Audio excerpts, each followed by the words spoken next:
officially live. We got a hard stop against us here, so let's get through it, baby. Welcome back, Samboner Nation. I'm Samboner Mick. As always, alongside Mr. Mike Gill, Mr. Colin Thompson, coming off another banger of a weekend, a holiday festivity. One for the ages, as I like to say. Happy Thanksgiving, or now it's, I guess, time to turn the page and start working our way towards another big holiday, Christmas. But what's going on, everybody? How we doing out there, Mr. Colin Thompson? How we doing, Mr. Mike Gill? You just said Christmas. He's got the hat on. I go with the red and green pens. I have all different pens for different holidays. See, Thanksgiving, Christmas, all sorts of stuff. Very festive, Mike. Yeah, very festive in the way I write. Yeah, it's a little depressing. You know why I get the depressing thought is when you hit the holiday season at the NFL schedule, you know you're getting to the end. Like, this is it right here. When Thanksgiving comes and they gave you the Black Friday game, now they start to give you those little Saturday games. You know they're getting to the end of the season, and that's a little sad to think about. Like, all the build up, the hype, wait for the season, and then it starts to come to a screeching halt. Well, no, Mike, I said it, Mike. I said it the other day on I was walking the dog type of thing, do my little morning speeches or whatever, preaches, and I had to look it up. 183 days until Memorial Day weekend. It'll make you shake your head. It really will. I just saw something like seven Saturdays maybe until pitchers and catchers report. I love that countdown. I'll give you the flip side. Usually when July 4th hits for me, it's all over. You know training camp's coming. And everyone's like really excited. And I'm just like, damn it. Because the offseason is awesome. Don't let anybody fool you. The best time in the NFL season is the offseason. We actually have breaking news here from my former club, Frank Wright, fired. Wow. Frank Wright fired. That's unbelievable. Like, that's like Nathaniel Hackett last year, one and done, and you got done before the season even got to the end. Not even one. And Chris Tabor, whose daughter one point of time worked with us and not for long, we do hear a little bit. She works at NFL Films now. He is now the interim head coach. Tabes was special teams coordinator there for Coach Rule and gets carried over to Frank Wright. So, that's so crazy because, think about this. Frank Reich, when he left Philly, went to Indianapolis, obviously. The Eagles struggled that next year. And how much was the talk of, wow, Peterson must not have been the guy. It had to be Reich pushing all the buttons on the offensive side. And here he is. And I'm not blaming him for anything. It's just crazy how quickly your narrative changes from the guy who's the guy to now you've been fired at one spot and you get hired at another spot and don't even make it through the year. That's unbelievable. I also have breaking news. For the third consecutive weekend, I bet the Carolina Panthers. Oh. Again, I like to feel that, Sam Boners. Doesn't get any better. The ultimate feeling of betting the worst team in the NFL and continuing to lose. You just got to love it. I don't even know what to say to that. I just try to help you. Like last night, Bayard struggling, question mark. I'm like, you know what? I'm not going to respond. I'm going to let this go. And boy, he struggled with some man-to-man stuff throughout the night. His eyes were bad on one route. I'm like, come on, Kev, because I know he's this dude is the man. Like, he's one of my favorite guys I've ever interacted with in the league. And I spent some time with him at the NFL broadcast boot camp. And I'm like, he's struggling. Eyes aren't right. His eyes are bad in man-to-man. Looking back at the quarterback in man-to-man is a no-go. And a couple things weren't him where people think it's him because he's like kind of the deep safety there. But listen, and we'll get into the Bills. There's some really good players in the Bills. I talked to Mick about it via text yesterday that Joe Brady, you could see the impact on their offense, how it changed. They used to never run the ball like that. Never. You're right about that. They never committed to it ever. Yes, you are totally right. So many times, like at the beginning of this year, I talked about the Bills. I said, look, I just can't trust that team. They never run the ball. They don't try to run the ball. And yesterday they did. They ran duo every play, which is double teams right down your throat. Eagles don't run it. They don't really have the personnel for it. They do. They could. But they really don't. That's not how their offense is built. Boy, oh boy. I know Mick's going to steer the ship here and hit on some of our friends, our sponsors. No. I mean, I honestly, God, I really, at the end of the day, didn't even need to watch the game. We took the kids down to the beach early around 11 o'clock that day. And we decided to make a little prediction of the game in the sand. And what did we predict? We predicted the Eagles 37 and the Bills 34. Wow. The line is in the sand. We put that in there 5 hours before kickoff, and it hit. Yeah, 35-23 on my little Ooh, sheet. that was a good one. 35-23. The odds on that, the FanDuel odds on that were probably 200-1. But no, Mickey Mush did not place that. You said something though, Mick. Like, I'm watching the game yesterday, and it's in overtime. Now, some people thought this was the game of the year, back and forth. It was a great game as a football fan, but I wasn't watching it like as an Eagles fan with this gotta win the game. Because, like, if they would have lost, it really wouldn't have mattered, except for, you would have lost a game in the standings, but it's an AFC game. It doesn't hurt the tie-breaking situations. The bigger game is coming up with San Francisco and Dallas. The Buffalo game yesterday, everybody thought maybe this would be kind of that look-ahead game, and they took care of business still. It's crazy. They did take care of business, and that game is going to be a lot to unload, and we'll get into that in a second. But Colin and I, we talked about that as well. Help me understand the quote-unquote letdown or the quote-unquote trap game. Mike, at the end of the day, like, you just brought it up, right? And, little did we know that Lane Johnson was going to be a late scratch right before game time, and that started to kind of get me thinking. And then you see Fletcher Cox go down early in that game. And then you start to realize, like, all right, is this maybe where they start to say, you know what, this game doesn't mean anything, but you know what? I'm wrong. Colin was right. Like, there is no such thing as a letdown. There is no such thing as a trap game, because fucking Nick Sirianni at the end of the day is going to find the right will to win. And he continues to do this week in and week out. Now, granted, I want to talk on Jalen Hurts for a little bit. I want to talk on Josh Allen. There's so much to unpack here. But Mike, what's your take on that? Like, trap, letdown. Like, is that really a thing? I mean, I think it's human nature to have, like, let your guard down a little bit. I mean, we act like these guys are robots. You're shaking your head. No, I know you do the preparation and you feel like, but can you get the same level of intensity every single week? Especially, look, you might, Colin, but what about the guy next to you? You don't know what that guy's thinking. You don't know how that guy's thinking.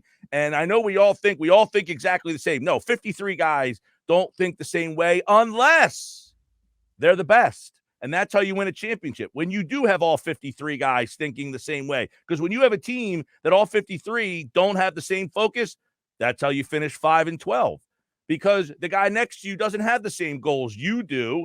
And I think there are guys sometimes that are like, man, we got that San Francisco next week, and they've been talking so much smack. We just got to get through this game, and then we get to that one. And that's how you see teams get upset from time to time. And it's not generally that you can't win a Super Bowl if you let your guard down 1 week. Because I think if the Eagles would have lost that game, although I think people would have said, oh, if they lost that game, there's problems. They gave up too many points. They gave up too many yards, 500 yards to Allen. You can't win the Super Bowl like that. But I think the underlining one in this one was, even on a week where maybe, you mentioned it, no Lane Johnson, you had some situations, Lane Johnson going out, by the way, the day of the game. That's a tough spot, I would imagine, Colin, for Driscoll. Hey, man, you're starting today. 2 hours before the game. Yeah. So, yeah, I do think there is an element of, and now look, Buffalo's a pretty good team at the end, though. They're not a playoff team currently, 6-6, but that's still a very talented team. I do think there's a possibility of some guys, maybe not all guys. I'll let you jump in here, Colin, but that game was much more important for Buffalo than it was Philadelphia. Majorly. So lots to unpack there. I'll start with Jack Driscoll. I thought Jack put a good game. The first play of the game, Leonard Floyd went up and under, and I bet you they said, hey, Leonard, you better not do that anymore, because if you do that too much, Jalen Hurts is going to get the edge, and he is going to be out the gate. So if you watch, I thought the O-line played pretty well, especially on the edges. Jack came in and did a nice job. People are going to get on him, but if you could start the game at tackle and get in a rhythm, you'll play well. The way he's coached, and he's talented. A lot of people saw a couple weeks ago, he came in like halfway through the game and they're like, hey, figure it out. Like, people don't understand. I can't even begin to explain to you. I've done it. I do it as a backup tight end. It is extremely challenging to get in a groove. The trap game thing. Listen, this league is the most competitive, physical, mentally demanding thing you will do on this earth. Now, I'm not talking, the military situation is way different. Yeah, I'm not even comparing. I'm talking about in sport, team sport. You do not want to get punked. That is your number one fear as a player. I'm not getting punked. You don't care what color it is. If it's red and blue, the Giants, if it's yellow and red of the Chiefs or it's red and blue of the Bills. You try to do your job 1,000%. You make great plays against the Chiefs. You'll make great plays against the Panthers. You'll make bad plays against the Bills. You'll make bad plays against the Eagles. Guys don't want to get punked, and your money and your wallet and your livelihood depends on it. I don't think guys take their foot off the gas for any team in the league. I don't. Trap game is made up by media, by guys like us on here yapping, trying to create things. I'm seeing viral videos. This is a trap game. What does that even mean? Like, this is the Buffalo Bills we're talking about. Like, yeah, they've had a rocky season. Josh Allen leads the NFL in touchdown passes. They got like legit Pro Bowlers and all pros all over their team. So I think I'm out on the trap game thing. It's not even a real thing. It's just because they're looking forward to San Fran? Not really. They're going to go execute the same way this week like they did against San Fran, and it's going to come down to 2 to 3 key plays at the end of the game. Who makes them? That's who wins. It's not like they didn't care enough or didn't focus enough. So we'll see. We move on to San Fran for Philly. Do you not agree, though, what I'm saying is Colin Thompson. Guys lose their focus any game, Mike. Guys lose their focus because Thanksgiving and their friends are in town and whomever, and they're playing the worst team in the league or they're playing the best. People lose focus in any job, no matter what. I just lost my focus listening to that. Like, you're going to lose your focus in anything you do in life. I do think, though, like, don't you think there is an element of, look, you're Colin Thompson. You're focused all the time because if okay, maybe you're not. I played an egg against the Detroit. The worst game of my career when I was the most focused I've ever been was against the Philadelphia Eagles. All right. I wanted to play the best game of my life. Yeah. Well, my point is you never know what the guy next to you's mindset is. That's all I'm saying is Colin Thompson, you might have put all your effort into preparing for this game, studied your ass off. You know every assignment. Now, is the guy next to you putting in the same work that week that you are? He might say, this team's not as good as the team next week. I don't need to put in 15 hours. I think it's not team, though. And I'll take you guys into this. When I'm a tight end, I'm focused on the defensive ends and the linebackers, period. I don't really care who they play for.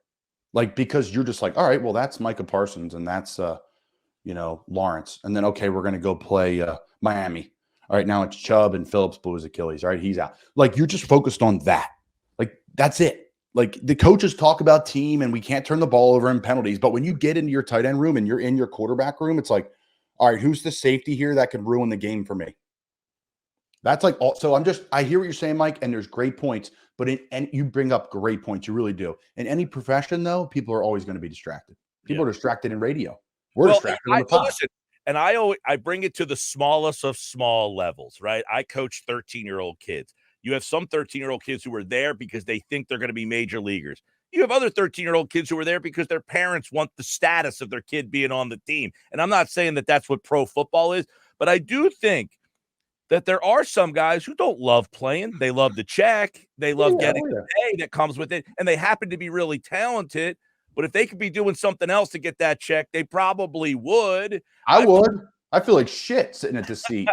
Yeah, but do you not love I love the game. I love the game. I love giving back to the game. I think you're bringing great points, Mike. I'm not saying you're wrong. I don't think everybody loves the game that happens to play in the NFL. But I'll say this. You're at home in Philly. Or any sport, by the way. Or any sport.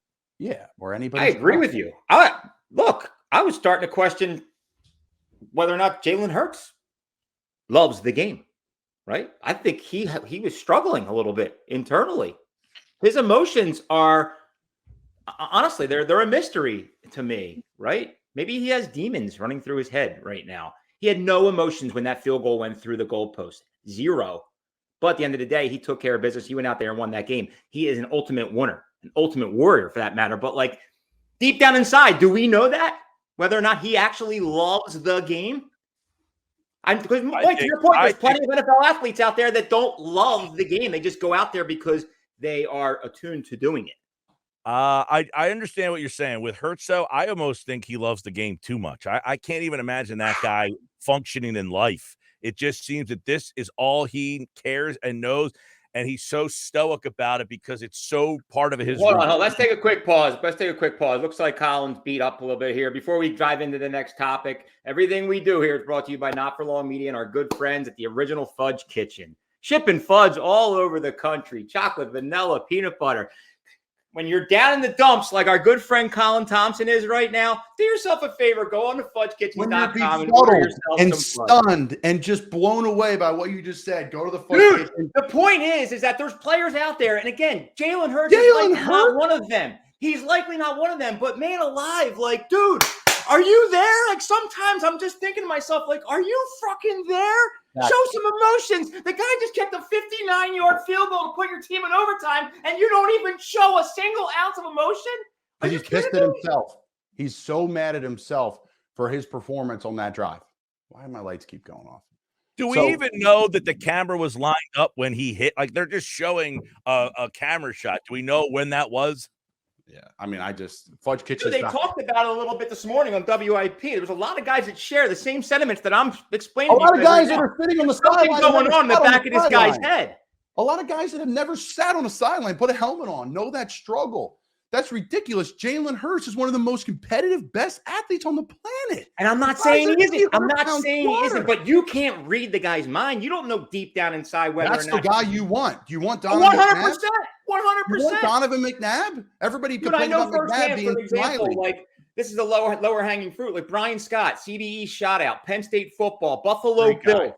He did not want to dress up. He did not want to play football. He's a pianist at heart, honestly, an entrepreneur at heart. He did football because he was equipped to be able to play football, support his family. But at the end of the day, deep down inside, he didn't really want to suit up. That's what I'm talking about. I used to host Robert Smith's another one. I hosted a show with the great Danny Watkins, who the Eagles drafted in the first round. Everybody knows his story. Guys, we're comparing these guys to Jalen Hurts. Are you kidding me? That's what I'm saying. You're missing the point, Colin. Turn your lights on, for Christ's sake. It's Christmas. That's what I'm saying is I can't put Jalen Hurts in the same pod. He's missing our point. He's missing the complete point. You're saying Jalen Hurts sitting down, shaking his head, and just disbelief as him not caring, or we can't see his mental toughness? No, that's not what I'm saying. Explain it again to me, because you're just the fact that you're any of these breaths of Jalen Hurts, those human beings. That guy is. I'm now an Eagles fan because of that guy. That guy. I was not an Eagles fan. It seemed like in his post-game press conference last night, he was struggling with his own emotions. That's all. He was still trying to figure himself out at the end of the day. He could be. I mean, he might be. I mean, I think that's the problem with Jalen almost to the fans. He is not an endearing. It's like Chase Utley. He had never had anything to say, had no emotion. It wasn't something that, Utley was a guy after the game. He was just so like, yeah, I agree. We do need to have that connection, but we loved Utley because of the way that he played, how hard he played. I think Jalen Hurts is more in that boat where he almost lets this game consume him so much. And that could be it. That could be it, Mike. Yeah, I would not say what you're saying in terms of does he care. I think that probably rolled off my tongue wrong. Obviously, it hurts somebody. I get, but like. There's just something to be said about his emotionless demeanor. Like he just doesn't like. I don't know, man. You kick this 59-yard field goal to put your team in contention overtime. Like 29 out of 30 quarterbacks in this league are fired up. Like Josh Allen, right? Josh Allen is one of the. He's like the polar opposite of Jalen Hurts. Honestly, like I don't know, man. I love the fucking fire that he brings every day. I really do. Do you want the record that Allen brings every day, or do you want? No, I don't. But I will say he did look a lot like I did in the Turkey Bowl on Thursday morning, right? Looking like a man amongst boys. This is the consummate, like, we love Aaron Rowan because he ran into the wall, but the guy who does it pretty or who's a better player, he stinks because he didn't run into the wall. I don't want Aaron Rowan. Aaron Rowan stinks on my team. I want a guy who's good. Guess what?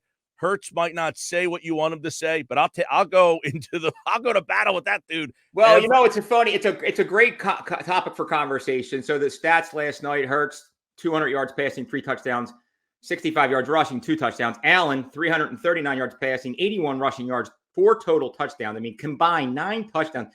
Both put on a great performance. Hurts turned it up in the second half, but if you rewind. Like beginning of last year, and you were comparing both of those quarterbacks, Josh Allen was up here, and Hurts still had a lot to prove. And now they're both in the upper echelon, tier 1 quarterback. Wouldn't you say, Colin? I think Hurts answered all the questions last year. I think, to me, right now, he's the best player in the NFL. I think he could go down as one of the best of all time.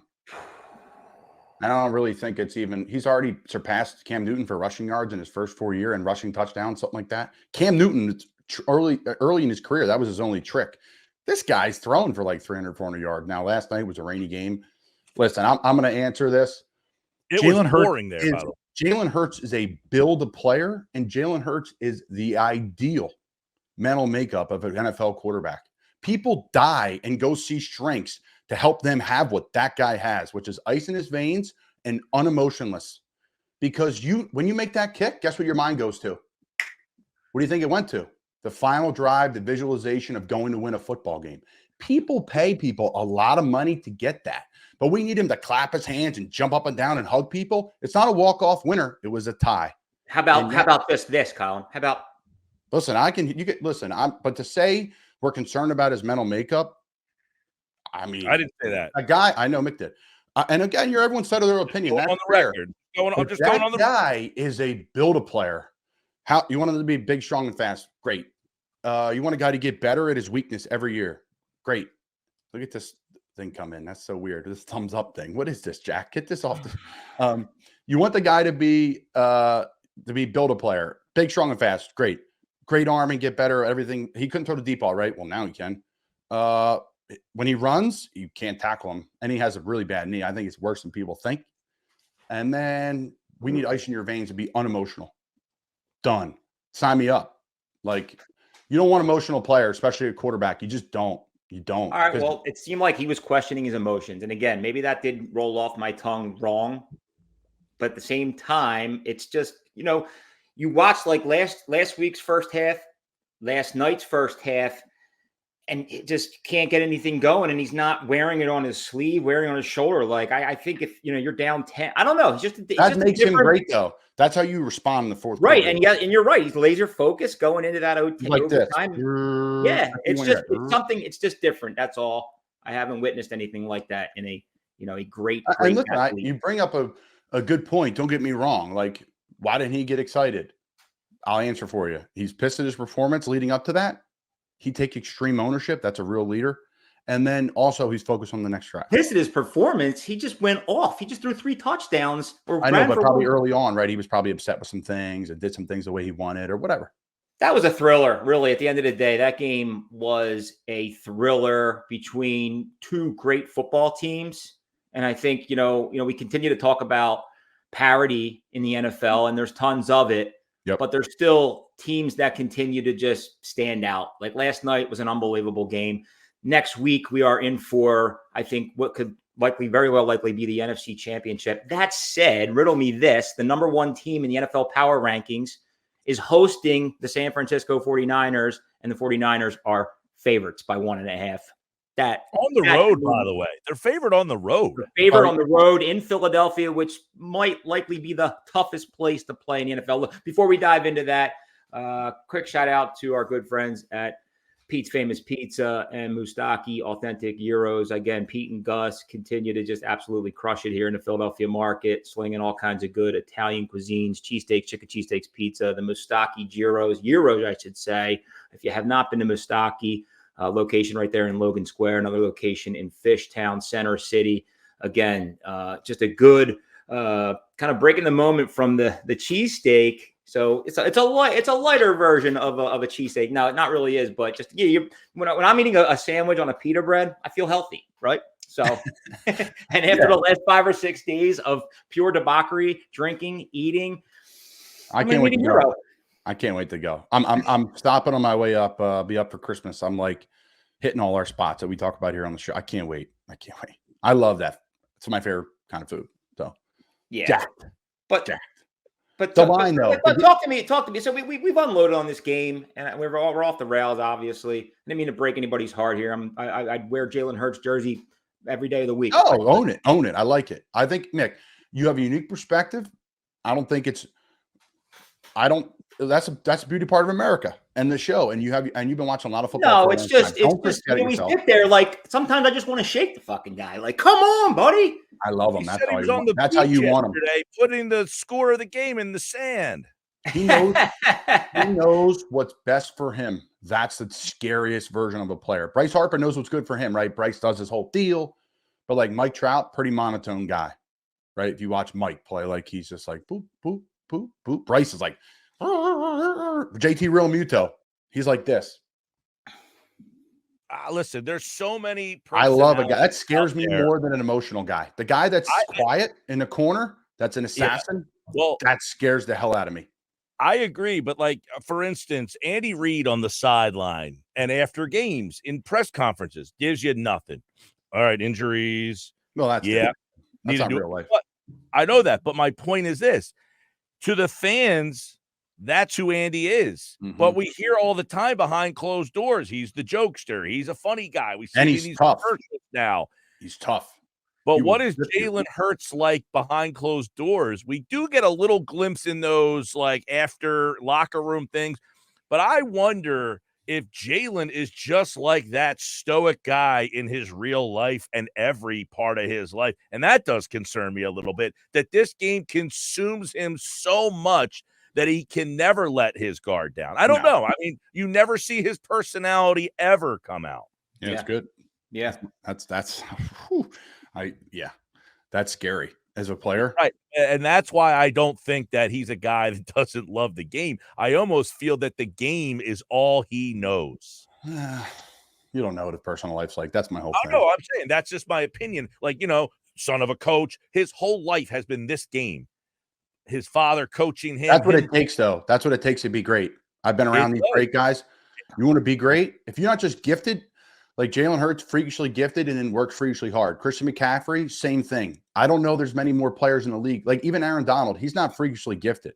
He's worked his ass. Like he's not that big. He's not that heavy, but he worked his ass off. So how many guys are like elite gifted and then elite work ethic? Can you name like Terrell Owens maybe? Like there's not a lot in the world. Lane Johnson that are, again, freakishly gifted and then a freakish work ethic. Find those for me. They're very hard to find when it comes to that. Maybe a couple D linemen like Hassan Reddick. Hassan's not freakishly gifted. He's not that big. I'm bigger than Hassan, but Hassan can play some ball now. Hassan can play some ball. Could we talk a little bit about the will to win? Right. Oh, yeah. Like 3 straight weeks, we're coming off games where we very likely could have lost the game. Like Jake Elliott hits a 59-yard field goal in the rain. Like not many kickers are making that kick. Snapper, punter, holder, great job there. Holy shit, yeah. And Sirianni gave all 3 of those guys credit in the post game last night. That is hard. That is hard. Right. So like I guess does that have something to do or butt up against, you're looking at a 10-1 or a 10-1 team, and then you have a laundry list of 9-3, 8-3 teams. All these teams are well suited to win a Super Bowl, but the Eagles keep finding a way to win, whether it's partially luck or just good fortune. The resiliency word continues to be thrown out there, but like, what is the key ingredient in terms of finding that will to win? Mike, go ahead, Mike. I mean, I think it's different for every team. I mean, really, it's what is the makeup of that team and who is their engine. Like you talked about Jalen Hurts. Jalen Hurts is different from why the 49ers are winning. Why are the 49ers a team that we think can win the Super Bowl? They don't have Jalen Hurts. There's not a guy in that locker room maybe there is. I don't know. And they've been in there, but who's the stoic? So there is no formula. The formulas are all different. Yeah, but hold on. Step back 1 second. I'm sorry to cut you off, but I'm sorry if I'm making the wrong comments here, but I don't know if 49ers is a good example because they're blowing the doors off of teams, right? The Eagles continue to find themselves in these close battles, and just when you think they're going to lose, they win, right? So, like, is that just like how does that even come to terms and around just I don't know, like winning versus losing? All right. Well, what about a team like Baltimore who wins ugly, who kind of scratches and claws and just finds ways to win?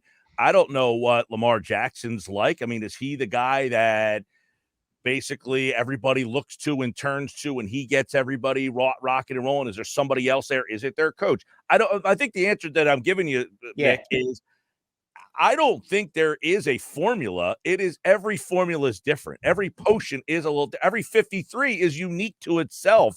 That's why you can't bring back the same 53 every single year, because sometimes you can only ride that magic wave for 17 games. And then it's like, all right, everybody is adjusted to what you're doing. You got to do something different. You need a different voice. Some guys get fired, not because they stink, but because you get tuned out. And in today's society, you get tuned out faster and faster and faster. That's why Andy Reid, John Harbaugh, those guys are unbelievable that their message doesn't get tired in the situations that they're in. But maybe they're like Chris Jericho, man. They just keep changing the character over and over and over, man. You got to just keep on changing the character. My man CM Punk, by the way, showed up at SummerSlam the other night. Survivor Series, I should say. I saw. You were very excited on Twitter. No, I think I wasn't. I didn't even see it. My buddy texted me. He and CM Punk worked together for a little while. So yeah, you called fights together. No, listen, I think it really matters, Mick. The ability to win close games, that is something that is worked on. Those key moments, those field goal periods, that was repped in August. Jake Elliott's had how many reps of those in practice and how many reps of those in games? Yeah, but let me stop you real quick. I just want to ask you a question. I agree with what you're saying. It's all muscle memory. You've done this over and over. But that does, like last night, it's not a big moment in the game, but it was a big moment. It's, in the season. But Tucker, who's the best kicker of all time, has kicked that 42-yarder over and over and over and over. He could do it with his eyes closed. And it's a great snap. It's a good hold. And he just missed it. Human. So, like, man, right. But that's the point is, you can do the things over and over and over back at training camp. That doesn't guarantee that you're going, you know what I'm saying? It's that small of something that goes wrong that could alter success and failure at that level. It gives you the confidence, though, to push on and step up in those big moments when it's, cover two and Josh Allen reads the coverage wrong and throws the out route and it gets jumped and intercepted and ripped out of Diggs' hands. Well, okay, did Josh Allen, was he dialed in enough to really realize that it was cover two and that was a trap corner? And all game long, he was throwing the honey hole over top of the trap corner. Well, and I know this is football terms, but he throws the out route that Diggs gets jumped when the running back was wide open behind him or the receiver on the outside, right? So like this, his mind's not clear, right? So that's why I love my quarterback like this, because you have the clarity and you have the mental focus and the confidence to bring yourself back. That's why you lift weights. That's why when you transfer like Jalen Hurts did, and you're just a man everywhere you go, you're like the most respected guy. There's a reason why. So to answer your question, what it takes in those moments to have that toughness to win, it is so hard to win close games in the NFL, but every game is close just about. And the teams that scare you are the teams that win close games. Does Dallas scare you? No. Because you never know what you're going to get. You're going to get a Super Bowl team. Whoa. Don't get me started there. I know exactly what you're going to get. You're going to get one of the biggest choke artists in the entire NFL. Well, no, you're not, though, because some weeks they win by 30. Yeah, but not against the Eagles. He's a choke. We know that, but I'm just speaking in general terms. One week they look like Super Bowl champions. Next week you don't know what they're going to look like. I say it like this. I agree with you. But you know what you're going to get from the Eagles every week, and it's a different way to win, no matter what. Everyone's like, we're not clicking on all cylinders. Well, it's like, what's your cylinder? And even furthermore, just to kind of one up that, because I remember sitting down last weekend, down 17-7 at halftime, and I had a good feeling in my stomach. I said, you know what? They're going to come back and they're going to win this game. I haven't bet them. I haven't bet the Eagles in the second half. Last night, and Mike Quick said it too. We great minds think alike. No, I'm just kidding. They were also down 17-7 at half. And I'll be honest with you, I did not have that same gut feeling I had last week going into the second half last night. And they proved me wrong. They did. 8 straight games they've won, being trailing by 10 or more points. We talked about this on my show incredible. On Thursday last week. I don't want to get stuck playing Dallas or Miami, those teams in the playoffs, because our perception is, they can't win those games. They're not mentally tough. And I do agree, during the regular season, they lose games like that, and that should carry over the playoffs. But when they get their act together for 1 week, I don't know. I don't think those teams can win a Super Bowl because they lack the attention to detail, but they can beat anybody on 1 week. When they play their best football, if they're mentally focused and they're ready to go for 1 week, Miami, Dallas, they have the talent that for 1 week they can get you. I don't think they can do it 3 weeks in a row. And that's why I think Dallas is in trouble if they don't win the division, because they're going to have to win 4 straight road games to win a Super Bowl, really, because you got to go to wild card, divisional, championship, and then a neutral site. So I don't think Dallas can win a Super Bowl like that. But I think if they played you in the divisional round and they had their act together for a week, they are 1,000% talented enough to beat you for 1 week. I don't think they can do it over multiple weeks. Same with a team like Miami, where they are just, if Miami's offense is clicking for one day, you ain't stopping them. As mentally unfocused as they might be, if they got it right for one Sunday, if it's the Sunday they got you and they were right on that Sunday, you ain't beating them. And by the way, man, I couldn't disagree anymore. If there's any team I want coming to Lincoln Financial Field in the playoffs, first round, second round, it's Dallas.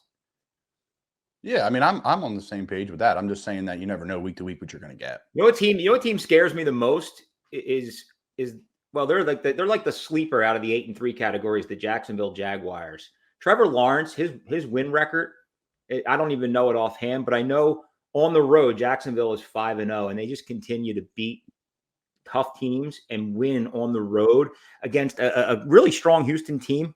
I think your MVP bet is still alive. CJ Stroud continues to do great things, but Lawrence is the ultimate winner. He's like a Ben Roethlisberger back in the day. The guy wins Colin football. Thompson, I want to get some quick thought from you here.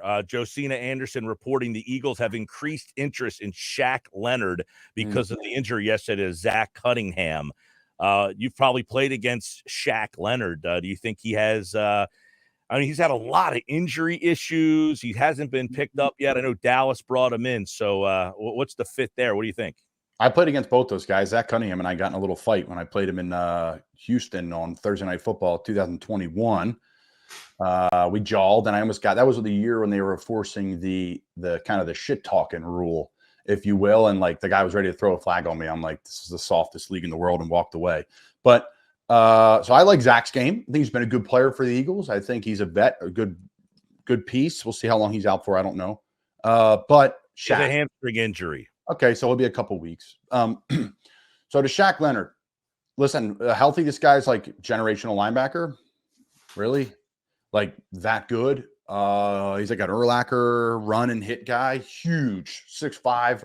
I played him in practice when we joined practice against the Colts, and I've never been around a bigger, more imposing physical presence. That guy punches at the football. He creates turnovers. He is a brick shithouse when he hits you. He lit my ass up. So he's a stud. I mean, if I'm Philly, it's a win-win. You get him in, you bring him right on the practice squad. You probably got to sign him to protect him because the team will pull him off the practice squad. It's kind of weird how he's got picked up right away. I know he's had a back problem. So I'm sure he's been hurt a lot. He's been hurt a lot. Yeah, he got paid a ton of money right when I was in Indy, because I remember going up to him after the game and congratulating on him. So I think it's a win-win. I'm surprised he's not in there already, but we'll see. We'll see. I mean, Howie knows what he's doing, right? I trust the guy. I think you have to at this point. He's pretty damn good at building a roster. Well, apparently, according to Josina, they didn't have initial interest in him, but now that Cunningham is hurt, now they did. Because there was a lot of, right when he got released, it was a little bit of a surprise that the Colts just said, all right, we're going to cut ties with you. Nobody claimed him in waivers because of his money, but now he's been on the street for another week here. I thought that was a little surprising. He went to the Colts game this weekend to cheer them on. That's the type of cat he is.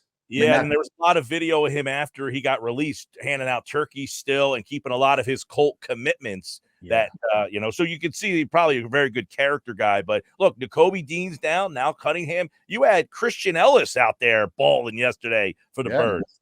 They got a great defense. They got great personnel. Sean Desai again, mixing it up. A little bit more pressure than normal. He was cooking it. It was good to see Sean getting fired. Did you watch the game, Mike? Watch it at home? Yesterday, yeah. Watched the game at home. Got a lot of chores. I like these 4:00 games sometimes because you can get the chores and stuff done in the early window and then back. 100%. 4:25 is the ultimate time. And maybe this is a good time to roll out my buy or sell segment.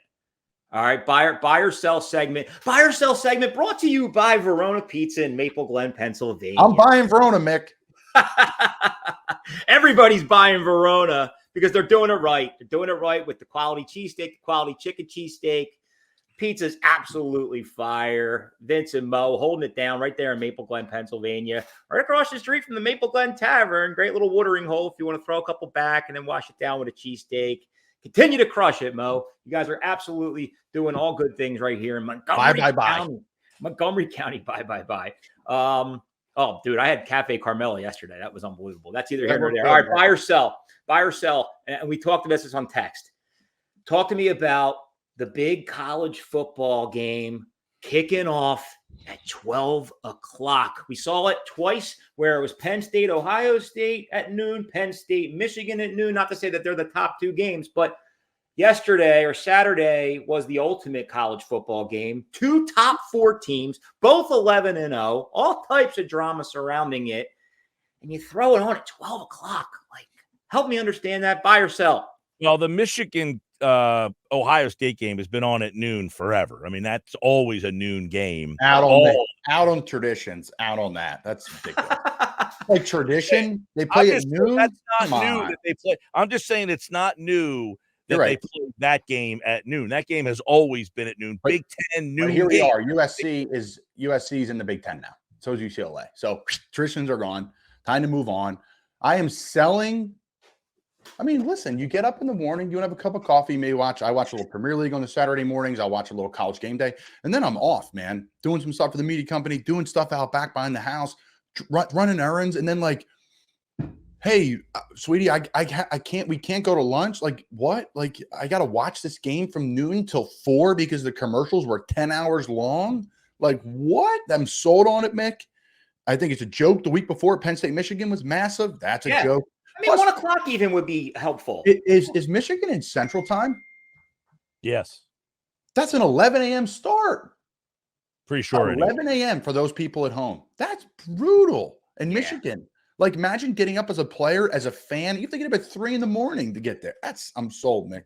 Yeah, no, I also sell. I think that game needs to be 2 o'clock. I didn't start drinking until 2:30, and by that time it was 8 minutes left in the game. No, I'm just kidding. Well, two is not really a TV. Oh, the festivities were in high gear in Sea Isle City. It's a 3:30, 4 o'clock night game. I get it. There were so many games that day, but I'm out, Mick. Yeah. Big Ten just doesn't play. They don't like to play a lot of games at night. They're generally, bang. Now they got the big desk. They're paying probably $20 million for Urban Meyer, Brady Quinn, Mark Ingram, you name it, sitting at that table, and they go to the noon kickoff with all the, Woodson, the pageantry. Well, I get all that, but the Big Ten, the noon kickoff thing, they've played Pac-12 games 9 o'clock in the morning out there to fit that 12 noon game, but it's been a ratings hit for them. That's why they keep doing it. Their highest rated game of the day is that noon window game. I will say you can get away. I think you could get away with it more since it's post-Thanksgiving holiday. Everybody's kind of in their sweatpants. Yeah. But like those couple prior to the Thanksgiving holiday, I didn't agree with that. All right, I got 2 more. Buy or sell Eagles Kelly Green jerseys full-time for the remainder. Do you just roll it back out, or do you continue to just kind of flare it in and stick with the midnight green? I'm selling the Kelly Green. Everybody loves the Kelly Green. You know what I remember from Kelly Green? Shitty times. My whole childhood, the Eagles sucked. And you know why? They wore those Kelly Greens. They got out of the Kelly Greens. Eagles fans like nostalgia more than they like winning. The midnight green is winning football. The Kelly Greens is slop football. The Kelly Greens are nice every once in a while, like the powder blues, but I don't want to see them back full time because you know what will happen? Much like everything else, they'll get old really quick. Yeah, I agree with Mike. I'm going to sell full time. I think once a year is fun, maybe twice. The original time it happened, you would have thought Philly was going to explode. This time, I didn't feel it on social media as much. I don't know about you guys, but the first time, I think it's really cool. The second time, I think it's really cool, but I think it's time to move on and associate winning with this new 20-year era of midnight green. Yeah. No. That's where I disagree with both of you. I think I would buy it. I think the Philadelphia 76ers made that mistake by getting away from their traditional logo, and they've quickly brought it back. I think the Eagles should have never got rid of that, just like the Flyers never got rid of that. These are traditional, old school, win or lose, some of the best logos in professional sports. I completely buy on bringing that uniform back full time. Full time. Wow. All right, last but not least. Update the pants. What? They got to update the pants if they do it. The stripes down the side. Looks like Mike Gill looks out there running around. We got to. Yeah, and the rain didn't really help their cause last night because the jerseys were a little darker than the helmets. Yeah. But all right, last but not least, buy or sell Christmas decorations before December 1st. I'm going to buy. Coming from someone here who is usually not home for Christmas and how weird it's been this year, like being home for Thanksgiving, and hopefully I'm not home for Christmas. Hopefully I'm with a team. But if I am, I keep the decorations up till probably February, March, because I don't get to experience that Christmas joy. So from that perspective, I buy it. And I also buy it from the normal perspective. My wife and I were at home and we ripped the Christmas stuff out the week before Thanksgiving. We had it all up, ready to rock, trees lit. I was Clark Griswold outside the house. So I love it. Why not? It brings happiness and joy. Like, so anybody who can find their happiness and joy, not to get all zen, but it's true. Freaking play the Christmas music. And we go live to Mike in the depression den. Yes.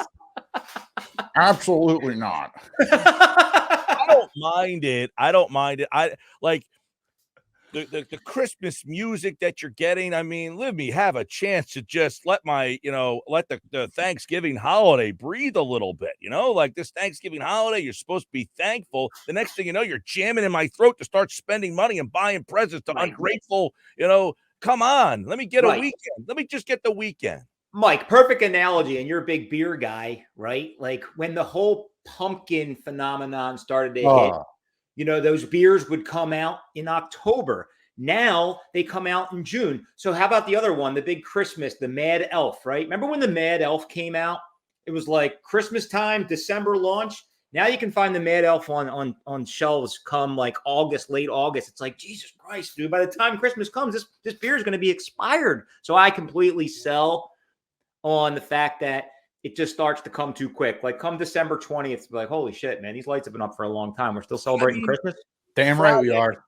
Friday, we had the Black Friday. I didn't leave my house on Friday. It's chaos out there. I did go out Saturday, and it was ridiculous. I was up at the Gloucester outlets on Saturday. We couldn't get a parking spot. There was no place. I cannot even ever remember a time where you can't park at that place. You drove back to go. I drove past there on Friday. It looked You're going awful. to Cape May, Mike, even though I heard it was an absolute zoo. It was a zoo in Annapolis. Zoo. We were going to the Deptford Mall in the Cherry Hill Mall area. So we stopped at Gloucester because we were going to go to a couple. Dude, the Nike store. If you ever have a question of who's the dominant brand, Nike. The Nike store and the Under Armour store are next to each other. The Adidas store is right there. The Converse store, they're all right there. The Nike store had a line of about 50 people out the door waiting to get in. No line at Under Armour. Now, I went inside Under Armour, and it was a madhouse in there. Maybe they should have had a line to limit the amount of people inside, but I can't even imagine what it looked like inside Nike with that 50-person line standing outside. We walked around, and my girlfriend and I looked at each other, and we said, we're out of here. We're out. Unless you're in Maryland, because Under Armour is the opposite in here. It's crazy how many people wear Under Armour. But everywhere else, no, it's all. Yeah, that could have been another buy or sell, like the whole Black Friday. No way. No, but you know good online shopping though, boys. I will say, you know what? Black Friday has now turned into Cyber Black Friday. My girlfriend's mom was down. She didn't leave the house. She was on the laptop all day buying stuff on Friday. You don't have to go anywhere for Black Friday. It's Cyber Friday now. The old brick and mortar's dead. I love the brick and mortar. I don't buy anything online because you got to have it in your hand. You got to have it. Oh man, over under on the amount of times I'm going to see the Amazon truck up and down the street in the next 30 days. Probably a good 90, 95 and a half.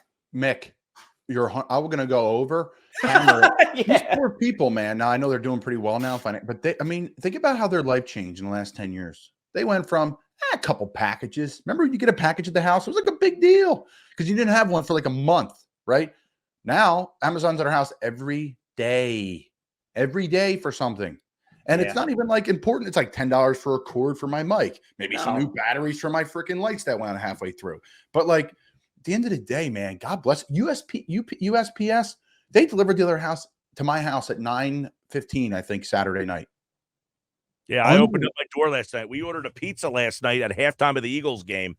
I thought I heard a knock. I opened the door. I saw nobody out there, but there was the mailman at about 7:30 last night on my street on a Sunday night. God bless those people. Backbone of that country now. They are. They really are. All right, trivia question, and we'll let it go. This has been fun. So it's been 63 years since a Philadelphia Eagle won the MVP. Can you guys name who that was? MVP. I'm looking up, Mike. I see you typing. Dude, he did type there. You see that? I did type it. No, I'm not looking up that. I'm looking for a picture of Shaquille Leonard's. Thank you.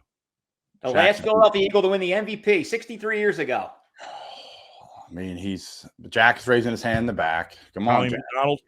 I already know this one off the dome. It's probably the quarterback that won the 1960 NFC Championship. Is it Norm Van Brocklin? You got it, Jack. Way to Google it, buddy. I didn't Google it. I know I'm a Norm Van Brocklin lover. What are you wearing? Going Penguins today. What? I just wanted to break. I haven't worn it in a while. This is the classic Colin liner he makes fun of me for. It's an authentic jersey. Jersey. No. I didn't say it yet. I got it for $16 at TJ Maxx. There you go. It's stitched. It's authentic. It's authentic. They're usually $250. Right off of Crosby's back. I'll say this: I'm an actually massive Sidney Crosby fan. Like as a Flyers fan, I respect that guy so much. I would die for him to play for Philly. Die. I think he's how many years does he have left? He's had a lot of concussion problems, but Sid, the way right now he's like leading the NHL in scoring. I mean, the guy's, I don't know. I'm a hockey junkie, as you guys know. I think he's probably got 3 really good years left. Really good. Do you do like Yager and play when he's like 58? Nah, he's had some head deals. He plays one certain way. You know what I'm saying? Like you play that way where you grind and you muck. Like eventually, like Ovi can play forever because he sits at the top of the circle and bang, rip slap shots. But like Crosby plays the game. He could be the best all-around player of all time. You know, nothing better than a mucker and a grinder. A little jam in a corner. Flyers are hot. It's hot. Yeah. They had an unbelievable. I watched that shootout the other night against the Islanders. It was the craziest freaking 3-on-3 I've ever seen. I hope they stay relevant, man. I hope they stay relevant. When the Flyers are good, like Mick always says, it's really cool for the city. Really cool. 100%. No, it continues to be a great time to be a Philadelphia sports. Oh my God, people we're spoiled. I said it today on our clip came out this morning. It's actually blowing up a little bit, Jack. Philly's it's the best place to play. It's the best place to be a fan. It's the only thing it doesn't have is college athletics, which sucks, and that's on Temple. It sucks that we couldn't provide that for decades, but. It's not a real college town, but there's only so much bandwidth you can handle. And it's a shame. I don't know if you guys know this, but the Big Five is having this Big Five tournament. I think it's this weekend coming up. They created this new City Six I think they're still calling it the Big Five, but they brought Drexel in. It's going to be at Wells Fargo Center, and there's like 2 3-team pods. And they're playing each other, but they're not playing, not everybody. So they're kind of trying to bring, I don't think it's going to be what it was. It's at Wells Fargo. It's not at the Palestra. They're not all playing. Gotta be the Palestra. Yeah. Does that start this Friday, Mike? I think so. I think it's. You gonna get down there, Mickey? Bring the kid? Oh, yeah. We got to get out of the house. Speaking of Christmas decorations, for the first time in the history of the McKenzie household, we are starting to decorate because my daughter's having a Christmas party here on Friday night. So we've been informed to exit the building, and I'm looking for something to do. And it starts Saturday. Saturday at 2:00. Wait, so hold on. Your daughter's having a Christmas party and the parents are leaving, or just you, Dad? No, the dad and the son. Okay. I was like, wait. You said we. I'm like, hi, so we got something doing with the boy on Friday? Yeah, nah. Oh, you'll find something. All is good. All is good. Down to the pub, Mick. Take him down to the bar. He'll learn a lot. Now, Mick was in my neck of the woods the other day. He didn't give me a far enough heads up, or I would have came down there, Mick. Mike, I was going to table the good old Colin Thompson page of the book bar of the week segment for later this week, but I'll roll it out there. I will. Bar of the week, honestly.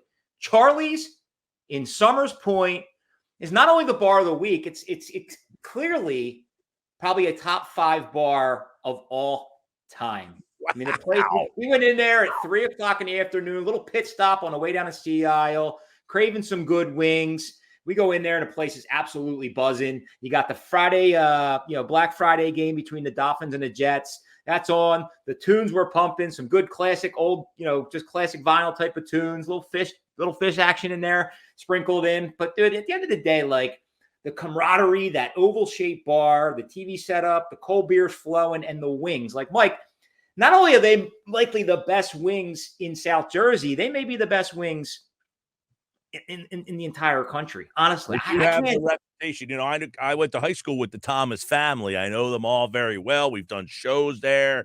Big fan of the Charlie's crew over there. I also, you know, it's amazing to me. One of the problems you have is where I live on a Friday or Saturday, you want to go out to dinner, the line's out the door. You can't get in there. So you got to try to wait until this time of the year to go. But, you know, Black Friday game, what did you guys think of that? I mean, in or out on the Black Friday there? Well, the 3 Thanksgiving games and then the Black Friday game were all. Well, the timing. Well, I don't even care about the quality. The 3 o'clock. What? Yeah, but the timing was because of that law. They cannot play a game on a Friday or Saturday, a Friday after 6 o'clock in the until December. That's an old rule back in the 60s. It's a broadcasting rule to not interfere with high school football games. That was the reason for the rule. The law, it's a law, actually. So the NFL said, all right, we won't play at 6, we'll play at 3, so we don't interfere with high school football. Oh, man. Well, listen, I like that, but the 60s were way different than now. We got to get that game in prime time. Just like Mick said, Ohio State, Michigan should have been in prime time, like, so I can get to the bar, have dinner, watch the game. I don't know. I digress, though, because this weekend is a lot of day drinking going on. So I think maybe. Oh, yeah, no doubt. No question. No question. Yeah. I love an after. Like, I watched the game 3 o'clock Black Friday because I don't want to leave my house on Black Friday. So the game is on. My girlfriend and her mom are shopping. I'm watching the game. I like the 3. I have said in the past, I would like the game at 9:30 in the morning. I would like a London game on a Black Friday to get up after Thanksgiving. The game Premier League. Get into the Premier League, and you'll do that. That's been the best gift for my nuttiness. Is that I used to hate soccer. I think it was soft. And then I watched it during COVID when nothing was going on, and I'm like, I'm all in. Mike's got the flip phone. The flip phone's nice and charged up for the 9:30 game. I got the biggest phone there ever was. Look at this. That's what he said. All right. All good. All good. Big fan of Charlie's. And I'll tell you what, that whole little area down there in Summers Point, you got like the little triangle of bar. We were at the Anchorage on Wednesday, filled the place. I mean, the place was absolutely mobbed. Have you been to the new spot, Josie Kelly's? Josie Kelly's. I watched the Phillies games. We watched the Phillies games, playoffs there. Yeah, great spot. They got great beer. I haven't been in there, the public house. That looks cool. Oh, it's a good live music venue. They have a whole live music hall. They have one room that's kind of the bar. They have another room that's like the old Irish, like dining room in there where it's like, you know, like the white linen and like, you know, real old, like, yeah, it's a good spot in there. That's a great little Gregory's in the middle there. You want your tacos. Charlie's has the wings. You go to that's a great little location down there in Summers Point. I love it, man. I love it. Summers Point, baby. I got to get down there on my way to Cape May. The tough part is take the ferry, man. So it's on the way to Cape May. I'll be there next week. I'll be there this weekend, ready to rock Samboner all over town. Wow. This weekend down in Cape May? Christmas parade, #1 small town Christmas parade in the country. They need to get that. So, you know, my buddy over at BFA did the Vineland Christmas parade and the Hamilton Christmas parade live video. They aired it and did a great job with it, man. Yeah, man. I'm excited for it. It's it's a good one. My last 2 bye weeks when I was in the league were this week. So I was able to get down and have a good time. So I was your buddy, what's it called? Man, I just completely blank. Oh, Lance, man, Jesus, Mary, Joseph. Lance Bailey hit me up on the old Twitter X machine the other day. Got to get down to Cape May, I guess, maybe this weekend. I'll try to make a jaunt. We were talking about getting down there for a little we try to get a little weekend away from the house before the holidays. There you go, Mike. My girlfriend's son's going to Annapolis. He's on his way right now. Oh, there he is. Yep. Visiting Navy, maybe. He is. He's he rows crew there. He might be rowing crew at the at Navy. Oh. God bless. Good luck. Let me know if he needs anything. Well, that's a wrap, Samboners. Another fun episode of the Samboner Show. Tune in to Mike Gill Monday through Friday, ESPN Radio 97.3. Download that app. Mike South continues. Jersey. And then Colin, you still doing the NFL stuff on Tuesday night? Tuesday nights, man. Nice. Rocking and rolling. It's been fun as NFL hell. radio, Sirius XM. Colin Thompson coming to you live, 7A. Live. The great Mike Gill. And as for Samboner, Mick, who knows? Maybe we'll catch a break here soon. No, I'm just kidding. Mick is a rocket ship. For those listening to the show, it's like, I wonder how the Samboner show does, or I wonder. Rocket ship. Well, rocket ship. So keep on Samboning. I love the videos. Get out there and Sambone this holiday season if you haven't already. What's coming up next month, Mick, as we wind down? We got wild card month, right? Yeah, we're leaning towards a wild card month where we're going to be Samboning drinks. We're going to be Samboning cocktails. We're going to be Samboning cheesesteaks, pizza, you name Christmas it. Lights. Christmas month. Christmas lights. I'm going to Sambone my Christmas lights. There you go. I can rate my house. No rules in Samboners. Always a possibility. Damn Matter of fact, that's actually a fun idea. Just to kind of, I've done that before. Just walk down people's streets, be like, that's an 8.4. Until Uncle John, somebody down the block, don't you ever videotape my house again? Yeah, okay, exactly. That's my house. Get off my lawn and watch that cloud. It's in my That way. actually happened to me. I shouldn't have done that. I videotaped the Dunkin' Donuts guy at the drive-thru, and I posted something because it was pretty good. And then he found me and said, dude, can you take that down? I'm going to lose my job. Like, holy shit. The power of social media. Of course, I took it right down. Yeah. It's a good world and it's a bad world, man. We're on our phones. I'm looking. It's just, yeah, it's good. Like, I'll finish with this. I know we're wrapping up. I saw a video the other day of my friends down in like some place doing shots. And they did the one person did the shot, right? And they're showing up, they're videotaping everybody doing the shots together, cheersing.